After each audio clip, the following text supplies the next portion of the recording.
Au sommaire de cette édition, le Mali réaffirme avec force sa détermination à se hisser au rang des nations pionnières engagées dans l'action climatique. Déclaration du ministre de l'Environnement, de l'Assainissement et du Développement durable à la COP 29. À Bakou, les dirigeants mondiaux sonnent l'alerte en faveur de la réduction du climat mondial. Nous ferons le point de cette deuxième journée avec nos envoyés spéciaux. Rôle et engagement des jeunes dans la gouvernance, la citoyenneté et la paix au Sahel, c'est le thème de la 5e édition du Forum régional des jeunes qui a démarré ce matin à Bamako. La leçon inaugurale est donnée par le ministre de la Jeunesse et des Sports, chargé de l'instruction civique et de la construction citoyenne. Nous irons à Ouagadougou pour parler de l'ouverture de la 19e édition de la Semaine du numérique avec comme thème la transformation digitale et développement économique, enjeux des fintech.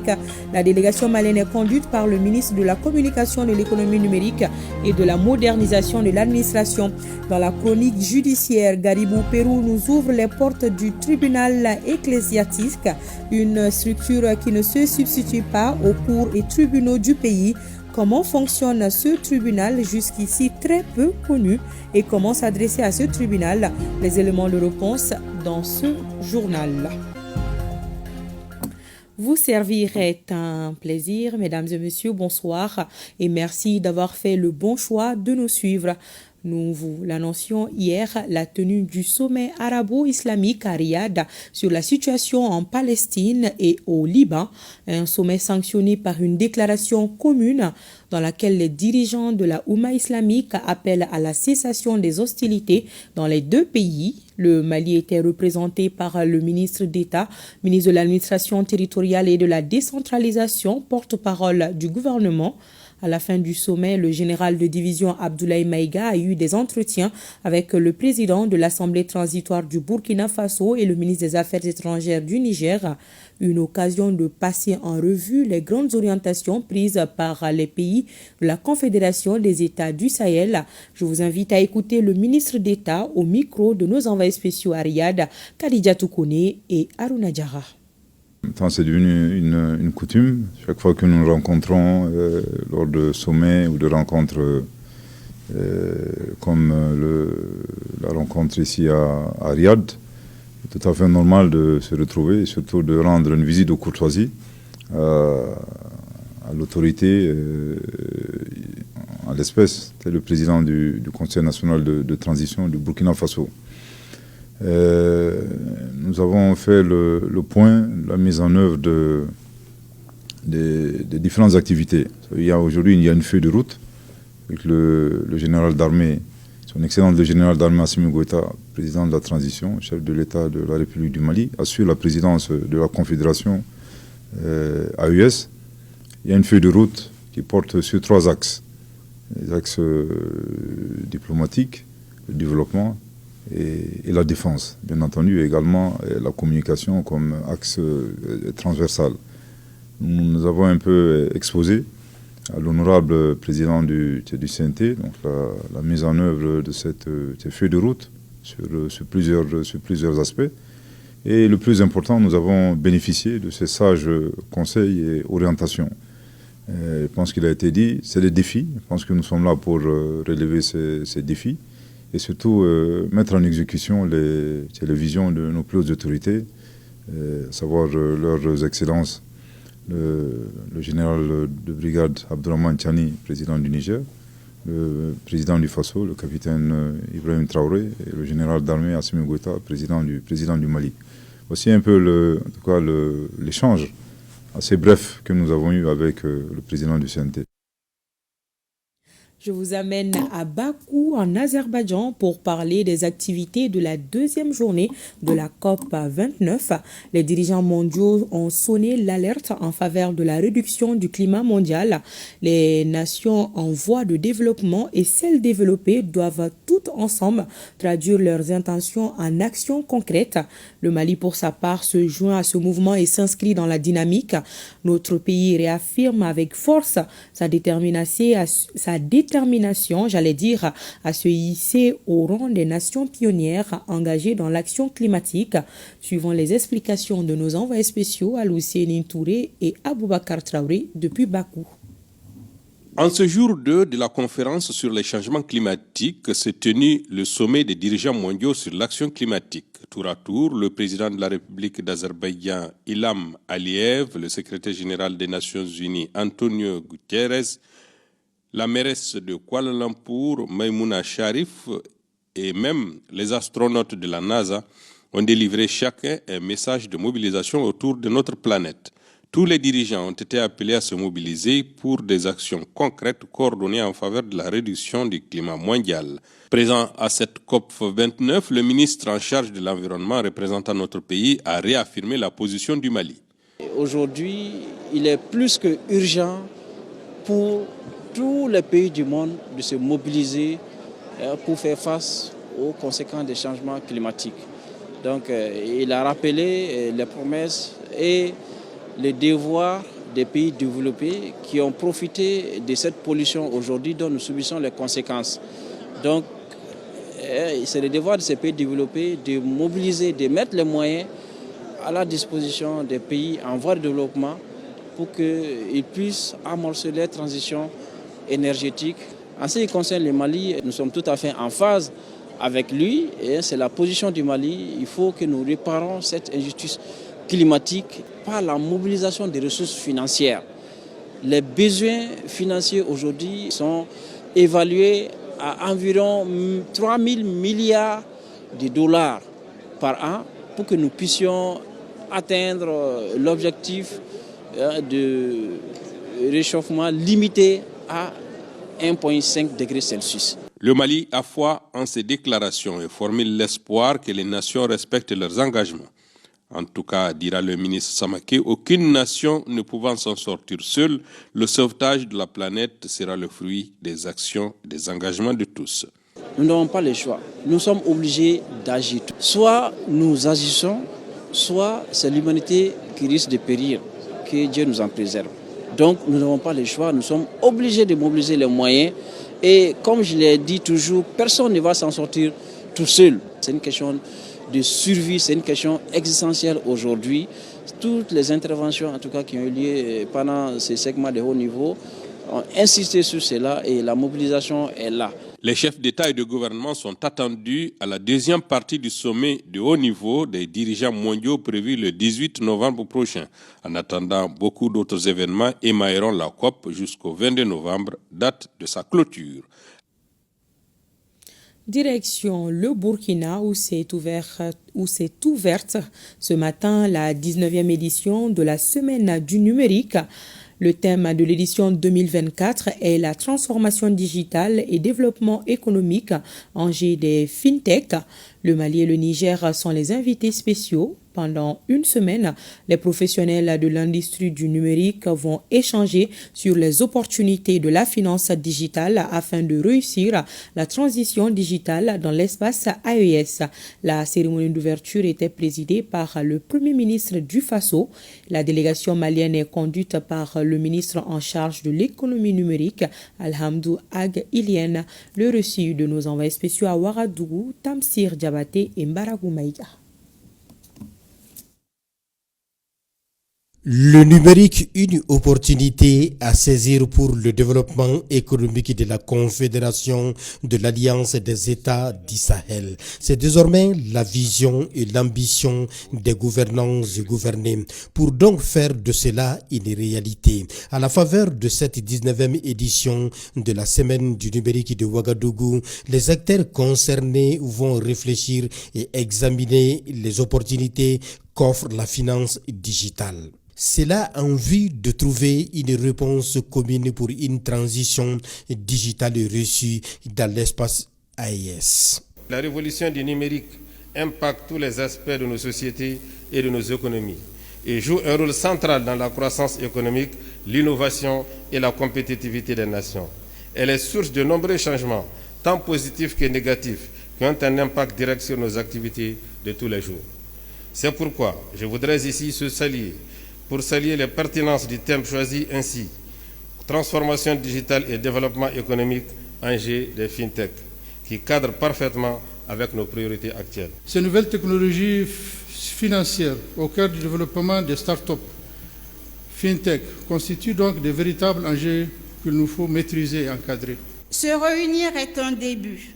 Rester ensemble est un progrès. Travailler ensemble est la réussite.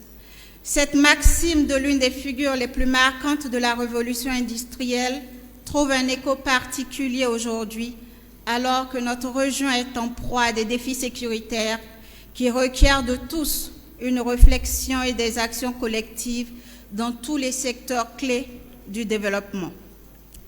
La 19e édition de la Semaine du numérique se tient dans ce contexte. Votre présence ici à Ouagadougou renforce non seulement l'éclat de cet événement, mais aussi notre ambition commune de faire du numérique un moteur d'intégration dans l'espace de l'Alliance des États du Sahel.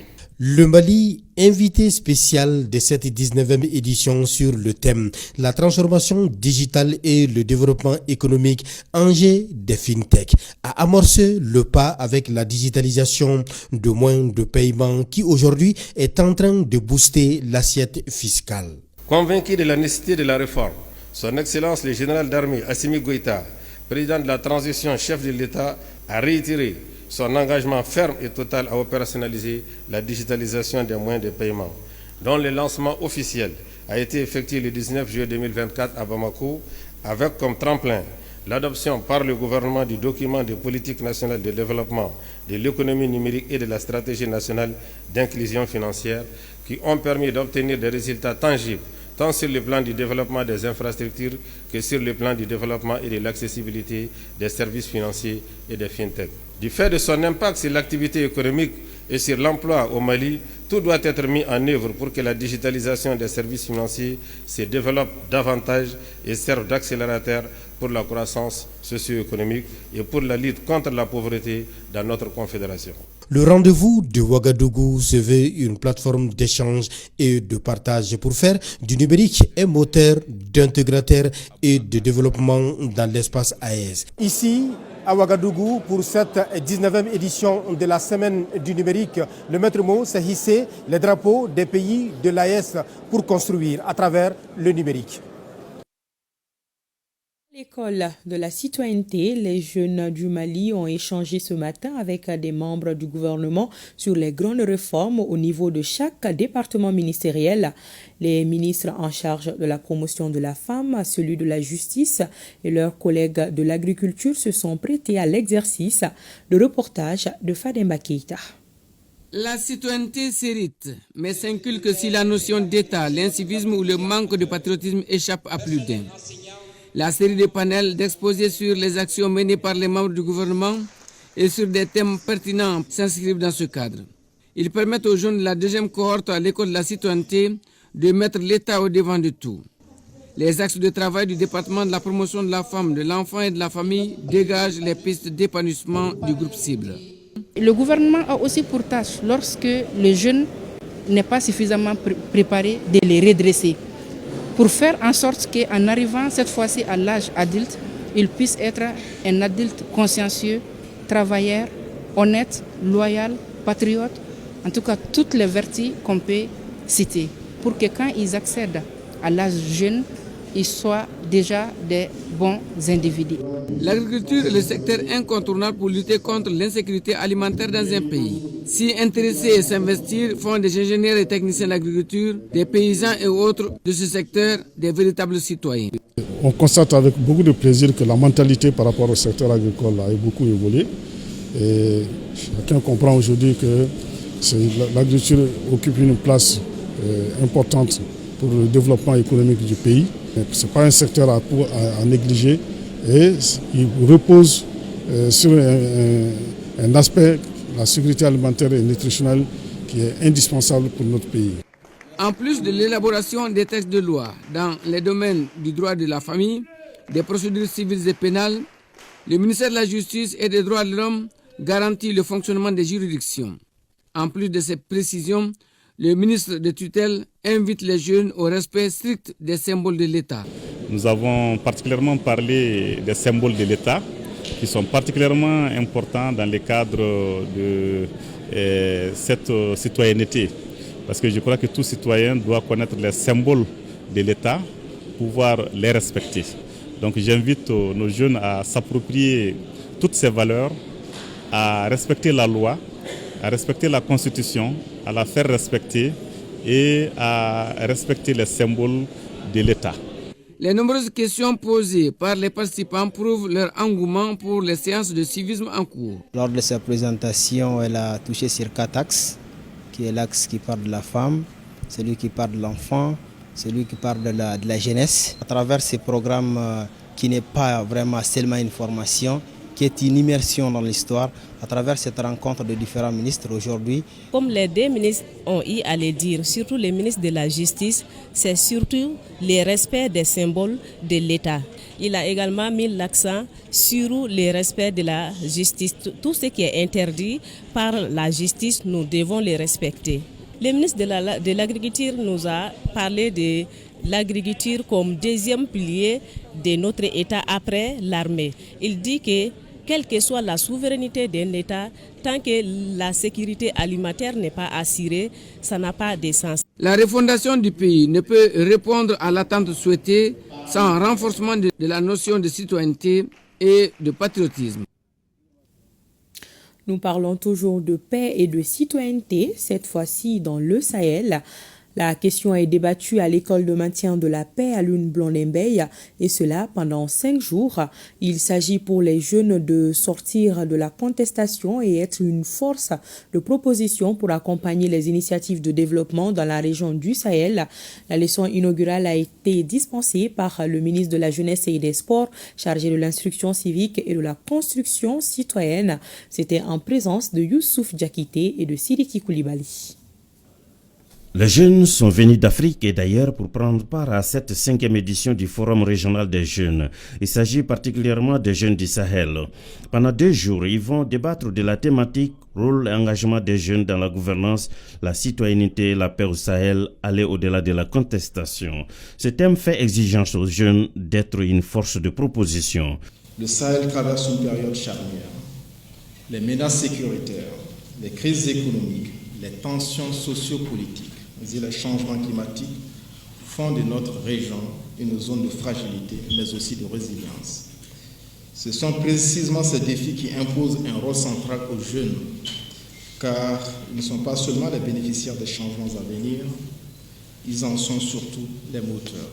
Le Forum régional des jeunes est une initiative de Gorée Institute du Sénégal en partenariat avec le gouvernement du Mali. Nous pensons fondamentalement que les jeunes étant donnés qui sont le levier du développement parce qu'ils constituent au moins 73% au niveau du Sahel, il est important de leur faire confiance et de changer le narratif. Au bout du compte, il appartient aussi à nos élites de faire confiance à ces jeunes. L'initiative cadre avec la mission de l'Union africaine à travers son entité Miss Sahel à la recherche constante d'une paix durable au profit des peuples du Sahel. Parler du rôle et l'engagement des jeunes dans la gouvernance, la citoyenneté et la paix au Sahel, aller au-delà de la contestation, pour nous à l'Union africaine, c'est s'interroger sur comment capitaliser les dividendes du poids démographique de la jeunesse africaine. Le forum bénéficie également de l'accompagnement de l'ambassade des Pays-Bas au Mali. La jeunesse, c'est le capital humain de votre pays, comme dans notre pays. Et c'est clair aussi que ce pouvoir de dialogue, power of dialogue, c'est un thème clé, parce qu'il faut s'en parler. Et quand on dit qu'il faut aller au-delà de la contestation, pour moi, c'est la même chose comme le processus de réconciliation.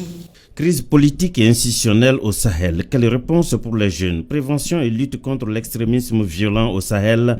Rôle et responsabilité des jeunes. Gouvernance et citoyenneté. Ce sont là quelques sous-thèmes développés par le ministre de la Jeunesse et des Sports, chargé de l'instruction civique et de la construction citoyenne, paré de l'événement au cours de la leçon inaugurale. Ce qui est peut-être un préalable, c'est de définir le jeune qui s'inscrit dans la tranche d'âge, celui qui est défini comme tel dans sa communauté, ou celui qui se l'adjuge, qui s'autoproclame jeune.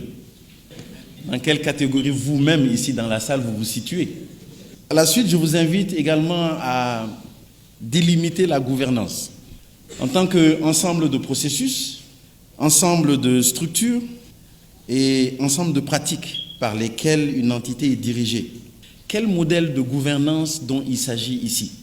Les panélistes vont répondre à certaines interrogations, celles relatives surtout à l'Internet comme espace de contestation ou de construction d'idées innovantes pour un meilleur changement. Ces 2 jours de débat permettront aux jeunes de formuler des recommandations allant dans le sens du renforcement du leadership et engagement civique et politique des jeunes comme facteur de contribution à la construction des États. Le ministre de la Promotion de la Femme, de l'Enfant et de la Famille a organisé ce matin un forum de réflexion de haut niveau sur les mécanismes de financement innovants des projets portés par les femmes. Il s'agit là d'un pas de plus vers l'autonomisation de la femme. Le reportage de Abibatou Ditkwe Andjakiti. 2 jours de réflexion sur l'accès des femmes entrepreneurs aux mécanismes innovants de financement. Une activité organisée par le Fonds d'appui à l'autonomisation de la femme et à l'épanouissement de l'enfant FAFE sous la coordination du ministère de la Promotion de la Femme, de l'Enfant et de la Famille. Elle est appuyée financièrement par ONU Femmes. Objectif, réfléchir sur les dispositifs de financement existants, leur efficacité, leurs limites et les moyens de les innover. Ce forum constitue une précieuse occasion pour relever les progrès dans le secteur, mais également une belle opportunité pour revenir sur les défis financiers auxquels font face les femmes entrepreneurs au Mali, mais aussi les inégalités de genre qui persistent dans le secteur privé. Au cours de cette session, nous mettrons à lumière les défis auxquels font face les entreprises détenues par les femmes dans la recherche des financements. Des sessions et panels qui réunissent du 12 au 13 novembre des banquiers, des investisseurs, des représentants d'organisations internationales et d'agences de développement et bien sûr des femmes entrepreneurs. Malgré les efforts significatifs déployés ces dernières années par le gouvernement malien, les femmes entrepreneurs continuent de faire face à des défis majeurs en matière d'accès au financement. Qu'il s'agisse de discriminations subtiles dans l'accès au crédit ou d'une sous-estimation de leur capacité à gérer des affaires, ces barrières sont à la fois systémiques et structurelles. Il est donc de notre devoir de repenser les mécanismes traditionnels de financement et de mettre en place des solutions adaptées aux besoins spécifiques des femmes. Au terme de cette rencontre qui permet de faire le diagnostic nécessaire autour de la question, des remèdes seront proposés pour atteindre l'indépendance économique et l'autonomisation des femmes. Un mot sur l'actualité des FAMA sur le théâtre des opérations. Les forces armées maliennes ont mené des opérations de grande envergure dans la région de Bajangara les 10 et 11 novembre 2024. Elles ont permis de neutraliser des terroristes et détruire des motos. Le film des opérations avec Abdoulaye Sako. Le centre du Mali fait l'objet depuis quelque temps d'attaques terroristes. Ces hommes sans foi ni loi s'attaquent à des paisibles populations civiles. Mais les forces armées maliennes, fidèles à leur mission, continuent d'honorer leur serment au prix du sacrifice ultime. Le 10 et le 11 novembre 2024, la foudre s'est abattue sur les terroristes dans la région de Bajangara. D'abord, le 10 novembre 2024, des frappes aériennes de précision ont visé une colonne de terroristes au nord-est de Sofara. Elles ont permis la neutralisation d'une vingtaine de terroristes et 15 motocyclistes.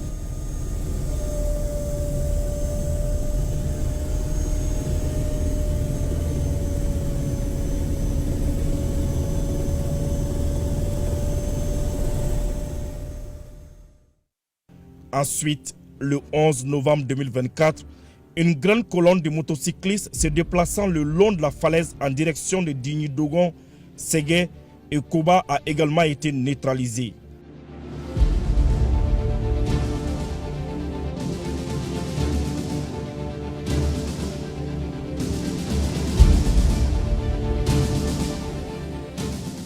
Le chef d'état-major général des armées informe que la région de Bajangara est sous haute surveillance.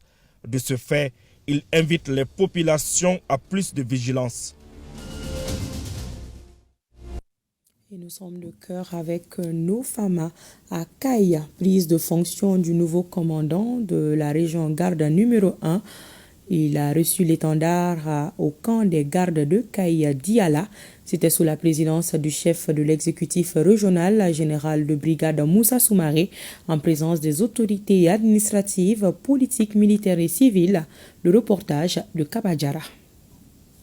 L'étendard de la région garde numéro 1, de forme rectangulaire constituée de 3 bandes verticales représentant les couleurs nationales vert, jaune, rouge. Il vient d'être remis ce vendredi au lieutenant-colonel Mahamadou Tchema Niaré, le tout premier commandant de la région garde numéro 1 par le colonel Abdraman Keïta, inspecteur en chef de la garde nationale du Mali. Commandant de la région garde numéro 1, je vous demande d'honorer l'étendard en faisant preuve de leadership et de courage. Vous devez être un exemple pour vos hommes à travers votre engagement sans faille. Aussi, vous devez assurer les relais entre l'état-major de la garde nationale du Mali et vos unités en vous appropriant la vision du chef d'état-major qui est une garde nationale plus combattante, professionnelle et bien heureuse. Vous devez travailler à consolider la collaboration avec les autres forces de défense et de sécurité, ainsi que les populations civiles. En tant que commandant de région, je mesure l'importance de cette mission, et qui est de garantir la sécurité et la paix dans la région de Kaï. C'est un serment de défendre notre territoire, de maintenir l'ordre et d'apporter des contributions à la stabilité du pays. Le gouverneur de région, général de brigade Moussa Soumaré, a félicité et encouragé le tout premier commandant de la région garde numéro 1. En 1 de la reprise de Kidal par les forces de défense et de sécurité, c'était le 14 novembre 2023. Pour marquer cette date anniversaire, le RTM vous propose 2 éditions spéciales à partir de demain. Déjà ce soir, l'un de nos envoyés spéciaux, Ibrahima Traoré, nous plante le décor. Bonsoir Ibrahima Traoré. C'est tout un programme spécial que prévoit l'ORTM pour marquer cet événement. Oui, bonsoir Awa Ditma Kamara. Vous l'avez dit, l'ORTM est bien déployé à Kidal, libéré par les FAMA depuis 1 an maintenant, oui. 1 an après, nous sommes là pour voir comment se porte Kidal, comment se portent les Kidalois. Ce sera à travers des témoignages et des reportages grand format. Nous tenterons donc d'avoir des réponses à certaines questions, notamment quelle est la situation sécuritaire dans la région. Où en sommes-nous avec le retour de l'administration et des services sociaux de base depuis la reprise de Kidal? Quid des déplacés internes et des réfugiés? Comment se porte l'économie locale, entre autres? Alors pour cela, nous irons à la rencontre des autorités administratives, politiques et militaires, des légitimités traditionnelles et des leaders d'opinion, mais aussi et surtout des populations, notamment les femmes et les jeunes. C'est donc un programme spécial Kidal à ne pas manquer sur nos antennes, avec le concours de la DIRPA et de la station régionale ORTM à Kidal. Awa Ditma Kamara. Merci bien Ibrahim Traoré. Rendez-vous est donc pris pour demain 13 et jeudi 14 novembre pour 2 pages spéciales Kidal. Retour à Bamako pour parler de la 29e session de la commission scientifique du Comité national de recherche agricole du ministère de l'Agriculture. Cette rencontre réunit les experts du secteur pour évaluer les progrès et définir les priorités stratégiques en matière d'agriculture et de sécurité alimentaire. Occasion de présenter et d'adopter le rapport de la 28e session et de faire les points d'exécution des recommandations de la dernière session, nous dit Agibou Koulibaly. Cette 29e session de la commission scientifique s'est concentrée sur les défis majeurs de l'agriculture au Mali. La commission a abordé des sujets importants tels que l'impact du changement climatique sur les cultures, la modernisation des techniques agricoles et la mise en place de politiques d'autosuffisance alimentaire. Annuellement, nous essayons de mettre ensemble les chercheurs qui travaillent sur divers domaines pour voir les rapports qu'ils fournissent, les projets de recherche qu'ils ont à soumettre pour voir comment on peut les évaluer. Donc il y a une commission qui est mise en place et cette commission a pour tâche de lire ces documents, de faire des propositions d'amélioration et d'orienter d'une manière générale les chercheurs sur le travail qu'ils doivent faire. Au cours de cette rencontre, les participants ont également souligné l'importance de la recherche et de l'innovation pour soutenir les agriculteurs locaux, tout en évoquant la nécessité de renforcer les partenariats avec des institutions internationales pour mieux financer les initiatives de développement. Au cours de cette 29e session, nous aurons à examiner 54 documents, dont 19 rapports de recherche en cours et 35 propositions de recherche, contre respectivement 24 et 25 propositions de recherche, soit 49 documents pour la 28e session de 2023, et contre respectivement 30 et 35, soit 65 pour la 27e session en 2022. Le président de la commission scientifique a rappelé que les conclusions et recommandations de cette rencontre contribueront à guider les politiques agricoles des prochaines années dans un contexte de plus en plus exigeant pour la sécurité alimentaire. L'ONG Karama Solidarity Belgique lance son projet de relèvement socio-économique. Il s'agit d'accompagner et de soutenir plus de 70 personnes en situation de vulnérabilité à Bamako et environ et à mener des activités socio-économiques. La cérémonie de lancement s'est déroulée en présence de Adam Maïga. Les heureux du jour de l'opération socio-économique de Karama, Mombere Sissié et Djenebou Koulibaly. Le premier, professeur dans l'enseignement coranique au quartier Mali, la seconde, commerçante à Yerimadjo. Ils ont reçu chacun 1 161 000 francs CFA de l'ONG Karama Solidarity Belgique. Vraiment, je remercie l'ONG Karama Solidarity Belgique pour ces dons. Avec cet argent, je vais élaborer un projet pour que mes 22 talibés n'aient plus qu'à mander au bord de la route. En tant que commerçante, ces 1 161 000 francs CFA me permettent d'augmenter mon fonds de commerce, une somme qui me permet de contribuer à la charge familiale. Le coût de l'opération s'élève à plus de 200 millions de francs CFA, un projet de 2 ans pour lutter contre la pauvreté à Bamako et environ. Le projet vise à augmenter le niveau d'insertion économique des ménages et centres coraniques vulnérables à travers Bamako et périphérie. Promouvoir l'auto-emploi des couches sociales défavorisées et leur facilitant l'accès aux services financiers. Renforcer les compétences techniques des bénéficiaires en gestion simplifiée et l'entrepreneuriat de base. Je tiens à réitérer notre engagement ici, solennellement, pour aider encore une fois de plus les couches les plus vulnérables. Cette œuvre sociale et économique est saluée et encouragée par les autorités du pays. Ce projet contribue spécifiquement à l'atteinte des objectifs spécifiques 2 et 3 de la politique nationale de l'emploi, qui porte sur le renforcement des actions de promotion et de création d'emplois, des activités génératrices de revenus en tenant compte des spécificités des problèmes d'insertion de certains groupes vulnérables. Le projet relèvement socio-économique entend s'élargir à travers le pays pour venir au secours des couches vulnérables. Le Haut Conseil national de lutte contre le sida a remis cette semaine des kits sanitaires au Centre national de transfusion sanguine. La valeur du matériel est estimée à plus de 170 millions de francs CFA. Le geste vise à renforcer le partenariat entre les deux structures et du coup améliorer les indicateurs sanitaires nationaux. La cérémonie s'est déroulée en présence de notre reporter Dossé Babadjara. Les partenariats entre le Haut Conseil national de lutte contre le sida et le Centre national de transfusion sanguine n'est plus une simple convention.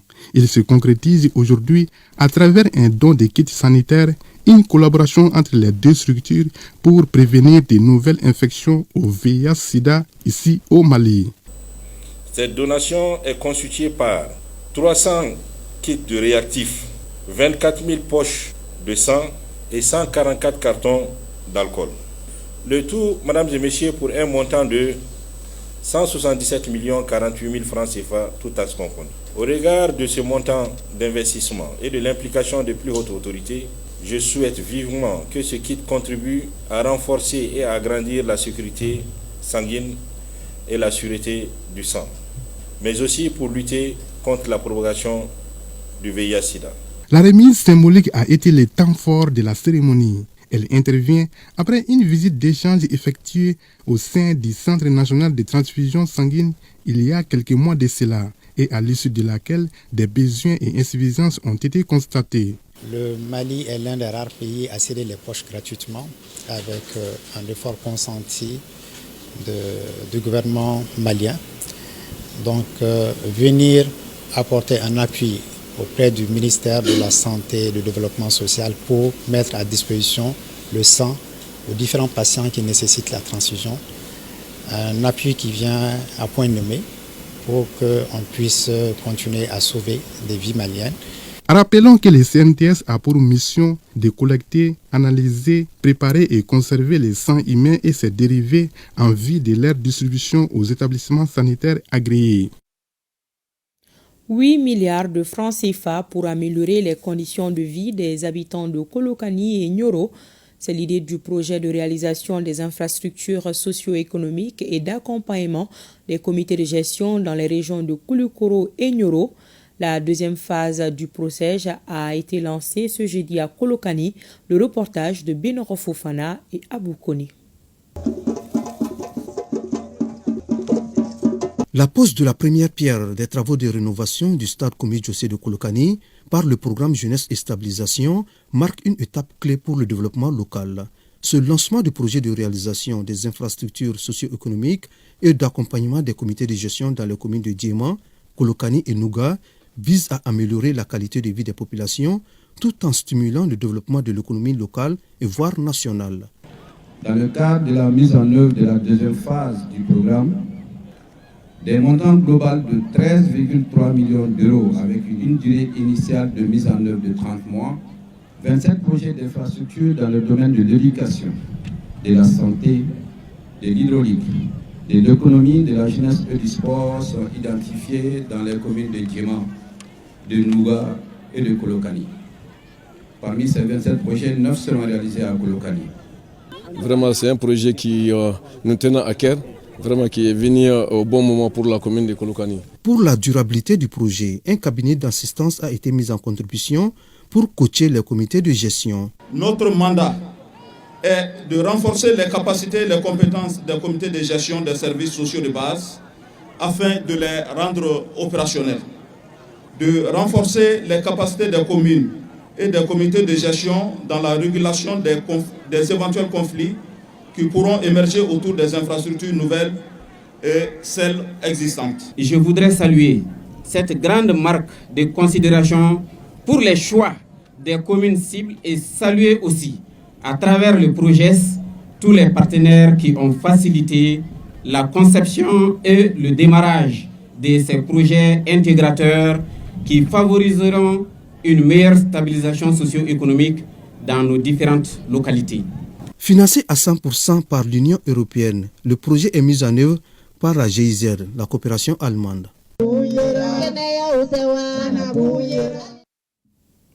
Un mot sur la célébration de la Journée nationale des légitimités traditionnelles à l'intérieur du pays. À Kati, Badjangara et Douanzan, la journée a été marquée par diverses activités, des remises de dons, les activités culturelles et sportives. Le tout soutenu par des messages de reconnaissance au président de la transition, le général d'armée Assimi Goïta. On fait le point avec Boubacar Bablin Touré et Bokari Koulibaly. Les légitimités traditionnelles à l'honneur ce 11 novembre. Une tradition à l'initiative du président de la transition, le général d'armée Assimi Goïta, qui a décidé de redonner le rôle et la place qu'il faut à ces piliers combien indispensables pour la stabilité de notre pays. Pour cette édition 2024, le cercle de Kati dans la région de Koulikoro n'est pas resté en marge de la célébration de la journée dédiée aux légitimités traditionnelles. Ça nous va droit au cœur. Nous remercions les autorités pour ça. Nous ferons de notre mieux. Ce n'est pas facile parce qu'un changement, c'est toujours très difficile. Il y avait des habitudes qui existaient par le passé. De but en blanc, changer ces habitudes, ce n'est pas pour demain. Mais nous pensons que petit à petit, ça va venir. Ces repères incontournables jouent un rôle prépondérant dans le bon fonctionnement de la société, d'où le choix du thème « Rôle et responsabilité des légitimités traditionnelles dans la préservation et l'éducation aux valeurs socio-culturelles. Les légitimités traditionnelles sont des gardiennes des valeurs de la société. Elles contribuent au renforcement du vivre ensemble et de la cohésion sociale, à la prévention et à la gestion des conflits. Dans ces conditions, elles jouent un rôle déterminant dans le processus de stabilisation du pays. L'occasion était opportune pour le préfet du Cercle pour passer cette information par rapport à une décision importante du ministère de tutelle en lien avec les légitimités traditionnelles. Le département en charge de l'administration territoriale a apporté une modification majeure dans les textes régissant l'administration des villages, des fractions et des quartiers en supprimant le mandat des conseillers de village qui s'apparentait à un caractère électif en un mode de désignation sans limitation de mandat. Arborant fièrement leur insigne, les légitimités traditionnelles honoraient ce 11 novembre, un jour de fête et de reconnaissance dédié à ces bibliothèques vivantes. Véritables dépositaires des traditions et cultures ancestrales, les légitimités traditionnelles occupent une place de choix dans la gestion de la nation malienne. Les objectifs de la Journée nationale des légitimités traditionnelles sont, entre autres, de faire mieux connaître les légitimités traditionnelles, de valoriser les fonctions des légitimités traditionnelles, de raffermir l'ancrage des légitimités traditionnelles dans la vie politique, économique et sociale. Nous, légitimités de Bandiagara, nous avons toujours accompagné la transition et nous avons toujours soutenu et nous allons toujours continuer à soutenir la transition. Vivement la prochaine édition dans un Mali plus calme, plus apaisé. Et nous remercions la transition pour la considération à nous accordée. Acteurs incontournables de la vie publique, les légitimités traditionnelles jouent un rôle prépondérant dans la société. Elles constituent des maillons importants dans l'apaisement du front social, la gestion et la prévention des conflits. Elles sont revivifiées par les autorités de la transition depuis mars 2022 à travers une journée célébrée chaque 11 novembre. Dans la région de Douanza, la 3e édition de la dite journée est célébrée avec tous les honneurs. Ce cadre d'échange permettra à coup sûr aux autorités légitimes traditionnelles non seulement de donner des informations sur les nouvelles lois, décrets, arrêtés de décision sur la vie de la nation, mais aussi de recueillir auprès des mêmes autorités légitimes traditionnelles les préoccupations des populations. Retour de l'ascenseur, les autorités coutumières et traditionnelles sont reconnaissantes à l'endroit du chef de l'État pour les nombreux efforts consentis dans leur réhabilitation. Compte tenu de tout ce que le président de la transition, le général d'armée Assimi Goïta a fait pour nous, nous, autorités et légitimités traditionnelles de la région de Douanza, demandons au général d'armée Assimi Goïta de présenter sa candidature aux prochaines élections présidentielles. Célébrée dans une ambiance bon enfant, la journée des légitimités traditionnelles à Douanza a également été marquée par des prestations artistiques et une conférence débat. Les régions de Nara, Koutiala et Nyoro ne sont pas restées en marche. La journée a été célébrée, a été marquée par une conférence sur les rôles et responsabilités des légitimités traditionnelles, la préservation et l'éducation aux valeurs socio-culturelles. Les détails de Brahima Kone, Idrissa Keita et Moussa Diakité. Dans la salle de conférence de l'ex-conseil du cercle de Koutiala, la journée nationale des légitimités traditionnelles a été célébrée avec toutes les couches sociales. Occasion pour les chefs de villages et de quartiers d'exprimer leur reconnaissance au président de la transition, le général d'armée Assimi Goïta, avant de faire des doléances. Nous, légitimités traditionnelles et coutumières de Koutiala, sollicitons de nos plus hautes autorités la mise en place d'une haute autorité traditionnelle, l'octroi d'une indemnité de fonction pour faciliter la prise en charge de nos missions de représentation et d'hospitalité. Pour la région de Koutiala, nous sollicitons auprès du gouvernement la reprise des travaux de construction de l'hôpital de Koutiala, le bitumage des routes d'accès reliant les cercles à la ville de Koutiala et aussi des routes à l'intérieur de la ville de Koutiala.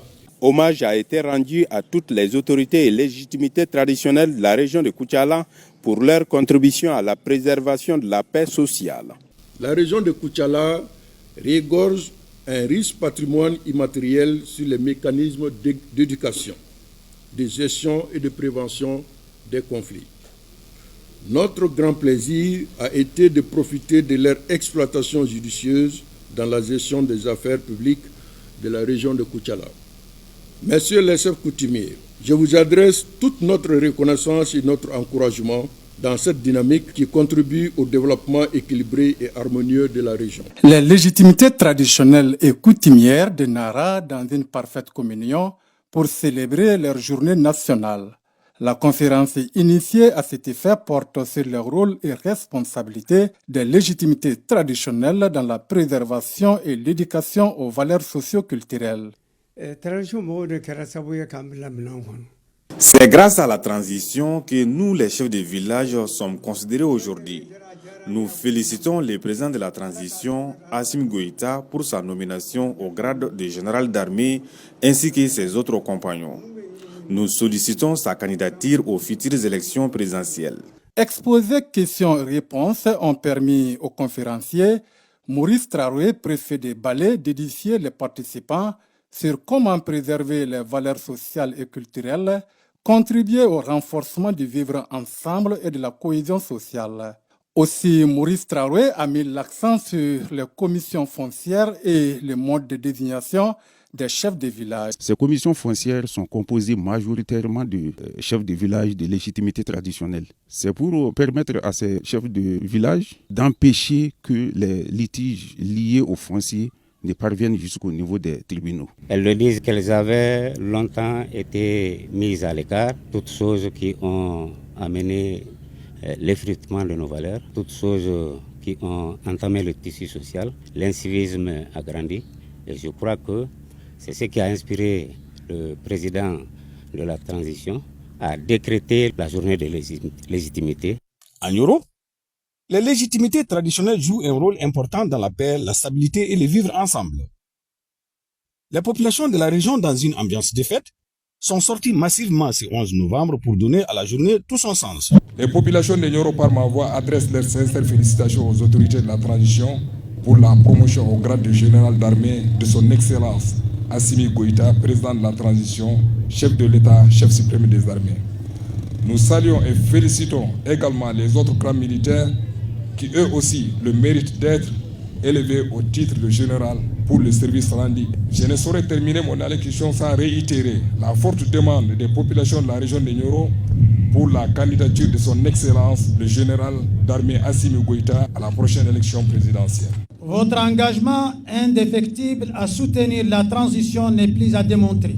Les propos de votre porte-parole suscitaient la candidature du président de la transition à la magistrature suprême et me ferait le devoir de les transmettre aux plus hautes autorités.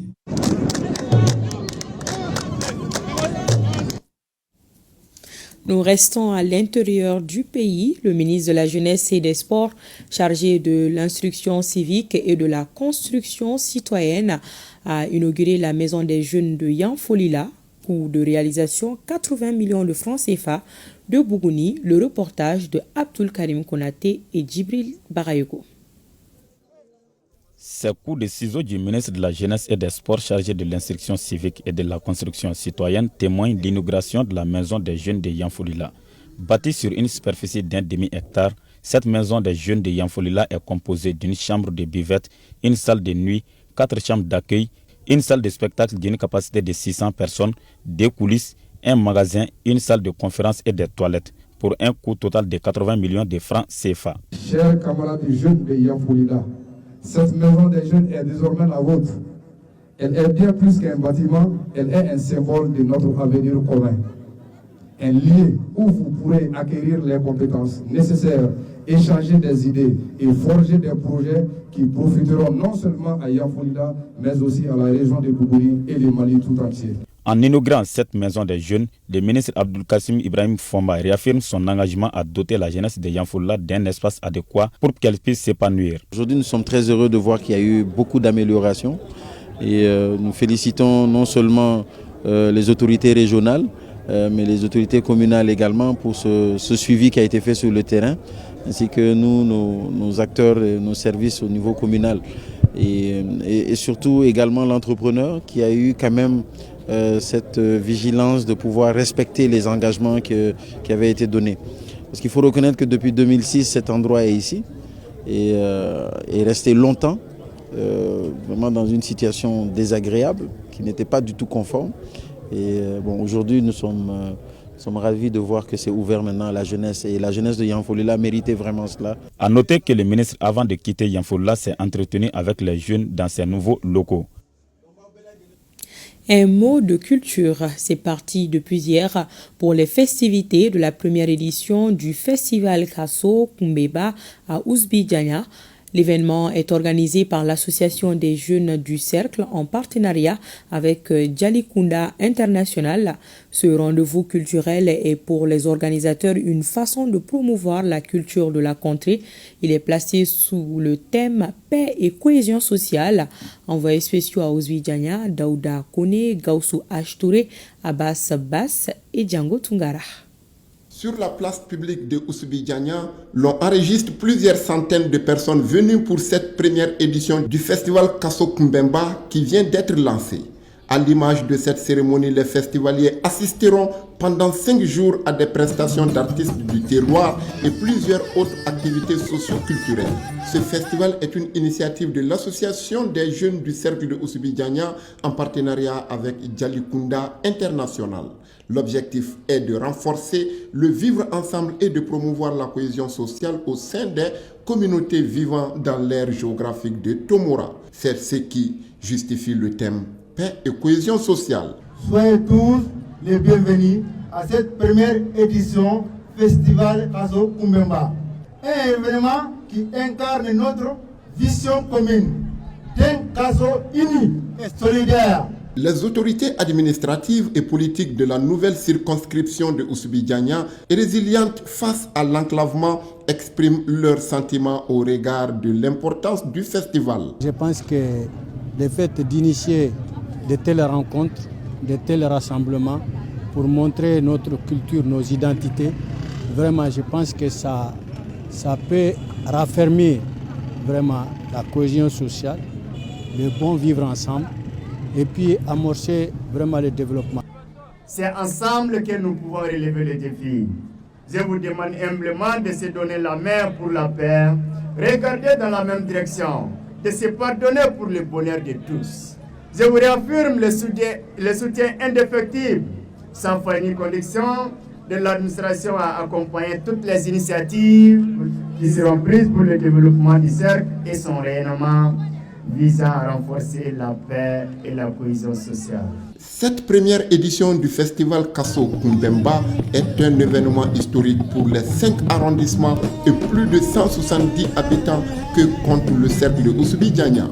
Il est visiblement marqué par la culture kassogué et les œuvres artistiques. Les Djakité Kaba du Mali et de la sous-région ont organisé cette semaine pour la 13e fois consécutive leur ziara, cérémonie au cours de laquelle ils ont échangé sur les voies et moyens permettant le développement de leur localité. Des prières ont été faites pour la paix, la réconciliation et le vivre ensemble dans la région. Le reportage de Moussa Djakité. Cette 13e édition de la rencontre des Djakité Kaba ou Kabalanké, descendants de El Hadj Oumar Djoum Kaba Djakité à Nioro, aura comblé toutes les attentes. Ils étaient plusieurs centaines de participants venus de tous les coins du Mali, de la sous-région et de plusieurs pays à travers le monde à y prendre part. Cette édition 2024 a été l'occasion pour les Kabalanké et leurs alliés de multiplier des séances de lecture de Coran, d'organiser des soirées de prêche et de prier pour la paix, la cohésion sociale et le vivre ensemble dans notre pays. C'est un événement rassembleur, ça crée la cohésion, ça donne des bonnes habitudes de penser positivement. C'est pourquoi nous sommes là et nous sommes ravis de le faire vraiment sur la terre de nos ancêtres et de le faire pour tout le monde. Les Djakité Kaba se sont ensuite rendus dans l'enceinte du camp militaire El Hadj Oumar Tall pour se recueillir sur la tombe de leur ancêtre commun Djoum Kaba Djakité, qui y repose depuis des siècles. Nous avons assisté à des fidèles qui prêchent la paix, qui prêchent la réconciliation, qui prêchent le vivre ensemble et qui font des bénédictions pour notre pays, notre cher Mali. Toutes les dispositions ont été prises pour la sécurisation des fidèles et sécuriser l'événement. C'est l'idée pour moi de les remercier et de les féliciter pour la réussite de la 13e édition de la Ziyara de Alpha Omar Djoum Kaba Diakité. Vivement l'édition 2025 de la rencontre des descendants de Djoum Kaba Diakité à Nioro. Nous arrivons à la chronique judiciaire d'Aribou Pérou. Dans ce numéro, nous parle des missions du tribunal ecclésiastique, une structure interne de l'Église catholique pour rendre justice. Comme dans chaque église diocésaine, Bamako a son tribunal ecclésiastique interdiocésain de première instance. Il a été constitué en 1990 par les évêques des 6 diocèses du pays. Le tribunal ecclésiastique ne se substitue pas aux cours et tribunaux du pays. La compétence de cette juridiction religieuse n'est pas étendue. Elle a naturellement autorité sur les fidèles chrétiens catholiques. Comment fonctionne ce tribunal jusqu'ici très peu connu et comment s'adresser à ce tribunal? Découvrons ensemble. Sans prison ni aspect répressif, nous sommes au tribunal catholique de première instance de Bamako. Interne à l'église, ce tribunal fait référence à la Bible. C'est Saint Paul qui a recommandé aux chrétiens de Corinthe d'éviter de soumettre leurs litiges à des personnes externes à la communauté. C'est une pratique qui remonte à l'Antiquité, organisant de cette façon les chrétiens catholiques. La première lettre aux Corinthiens au chapitre 6, il dit « Quand l'un de vous entre en conflit avec un frère, comment ose-t-il demander justice à des juges païens au lieu de s'adresser aux membres de la communauté? Il y a sûrement parmi vous au moins un homme sage qui soit capable de régler un conflit entre frères. » Bon, Saint Paul considère frères les chrétiens. Il parle de tribunaux païens parce qu'on était dans l'Antiquité et on était dans l'Empire romain, donc les tribunaux étaient disons, la société était considérée païenne. Qui dirige ce tribunal qui rend les actes du procès authentiques d'une juridiction où c'est la repentance et la spiritualité qui occupent les premières places? La direction dépend du type du tribunal. Si c'est tribunal local diocésain, c'est l'évêque diocésain qui est le responsable dernier, qui se fait aider par un vicaire judiciaire. C'est celui qui dirige concrètement au nom de l'évêque le tribunal. Et il y a des tribunaux interdiocésains, comme le cas du Mali. Alors c'est toute la conférence des évêques qui a la responsabilité et qui nomme un d'entre eux comme modérateur de ce tribunal. Et pour ce qui concerne les 3 tribunaux universels apostoliques, c'est le Saint-Père, le Pape. Les activités de ce tribunal sont précises. Elles se limitent en partie au contrôle du respect des lois ecclésiastiques. Ça, c'est le code de l'Église. Il y a un canon, le canon 1401, de droit propre et exclusif. L'Église connaît des causes qui regardent les choses spirituelles et celles qui sont connexes. Et deuxième aspect, la violation des lois ecclésiastiques et tous les actes qui ont un caractère de péché, en ce qui concerne la détermination de la faute et l'infliction de peines ecclésiastiques. Donc pour l'Église, c'est plutôt d'intervenir sur les droits et les devoirs fondamentaux des fidèles, s'il faut, selon les demandes des fidèles eux-mêmes, à l'intérieur de l'Église. Il ne touche pas des éléments extérieurs. Ici, les procédures pénales sont heureusement moins nombreuses. Les délits dans l'Église sont comme par exemple avoir des opinions contre la foi ou contre des aspects de la foi publique, enseigner par exemple, ou des activités ou des comportements contre l'obéissance à l'autorité, toujours très grave. Ça peut être, comme par exemple un homicide. Puisque le divorce n'existe pas, comment se déroule donc une cause de nullité d'un régime matrimonial? L'unique cause de dissolution est la mort de l'un des conjoints.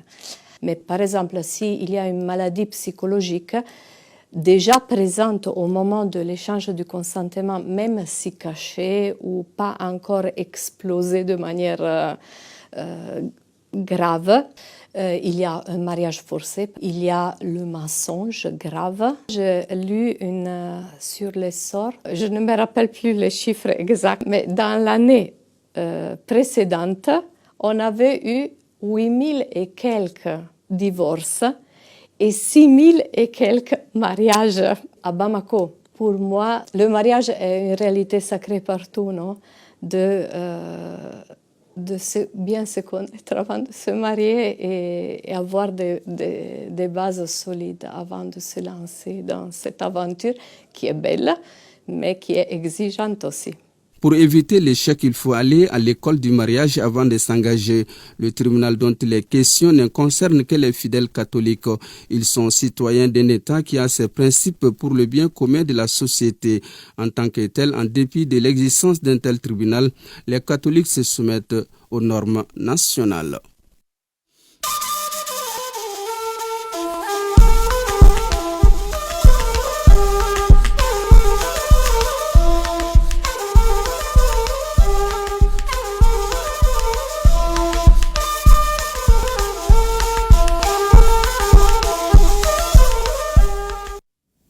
L'actualité dans les pays de l'AES nous conduit au Burkina Faso avec l'Assemblée générale du Haut Conseil national pour la recherche scientifique et l'innovation. Parmi les sujets de discussion, le financement de la recherche et la coordination de la recherche et l'innovation pour plus d'efficacité. Le reportage de nos confrères de la RTB, Issouf Kaboré et Tanga Kafando. L'Assemblée générale ordinaire du Haut Conseil national de la recherche scientifique et de l'innovation a porté sur les mécanismes de transfert des résultats, les enjeux et les défis du financement. Pour le chef du gouvernement qui a présidé cette haute instance des sommités du monde de la recherche et les représentants des institutions étatiques, la recherche scientifique doit répondre aux préoccupations du moment et l'État, convaincu de cela, se donne les moyens pour financer le secteur à la hauteur des moyens disponibles. Actuellement, quelles sont les priorités pour Burkina Faso? C'est la sécurité, c'est la refondation, c'est le développement. Et sur ces 3 points, ensemble, on va sentir la recherche. Des différentes communications, il ressort que le financement de la recherche scientifique reste un défi, tout comme la coordination des unités et des actions de recherche au Burkina, des défis que le département de tutelle compte relever à travers des réformes. Dorénavant, le Fonds RID devra financer des projets de recherche structurants et impactant la société burkinabé, pouvant même aller jusqu'à 100 millions, 200 millions, nous n'avons aucun problème. Le plus important pour nous, c'est véritablement de disposer de fonds nécessaires pour s'attaquer aux défis majeurs de notre société. Le Haut Conseil national de la recherche scientifique et de l'innovation est créé en 2016. Il est chargé de donner son avis motivé et assurer le suivi de toutes les orientations politiques en matière de recherche scientifique, de technologie et d'innovation. Voyons à présent l'évolution des forces de défense et de sécurité du Niger. La semaine écoulée a été très dense en opération. Elles ont neutralisé des terroristes, saisi des matériels. Le commentaire de Jocelyne Amoussou. Dans la région de Tillabéri, sur la rive droite du fleuve Niger, dans la soirée du jeudi 7 novembre 2024, une patrouille de routine menée dans le secteur de Ouro-Dialago a permis de détecter un engin explosif improvisé. Les sapeurs du génie militaire, déployés avec réactivité, ont sécurisé la zone et détruit l'engin avec succès. Dans la région de Tawa, dans le cadre de l'opération temporaire dite Sarankassa, un total de 180 bidons de gasoil, soit 4500 litres, ont été saisis. À l'est du Niger, dans la région de Difa, le jeudi 7 novembre 2024, en fin de journée, la patrouille départementale de Ngourti a pris en chasse 2 véhicules suspects. L'un des véhicules a été intercepté à environ 5 km au nord de Gachondé, soit à 70 km à l'ouest de Ngourti. Cette opération s'est soldée par l'arrestation de 2 trafiquants et la saisie d'une importante quantité de comprimés dangereux. Au nord du pays, dans la région d'Agadez, suite à des renseignements fiables, les éléments de la garde nationale de Chirozérine se sont rendus le 5 novembre 2024 dans les grottes d'Intabakat, situées à environ 8 km au sud d'Afara et 50 km au sud-ouest de Chirozérine. Sur place, après des fouilles minutieuses, ils ont découvert un important arsenal de guerre, soigneusement dissimulé à l'intérieur de la grotte. Dans le cadre de l'opération Inchinkasa, les opérations de contrôle des passagers menées par les forces de sécurité ont permis d'interpeller 6 personnes fortement suspectées d'approvisionner les groupes criminels à partir de Niamey.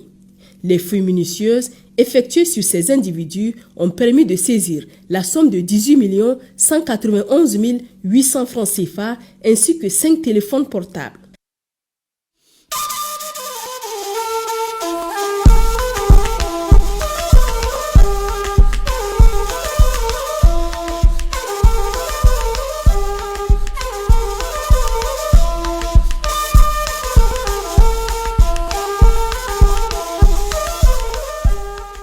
Et c'est tout pour cette édition. Merci de votre attention. Ne décrochez pas, restez en compagnie de nos programmes et à demain. Plaise à Dieu.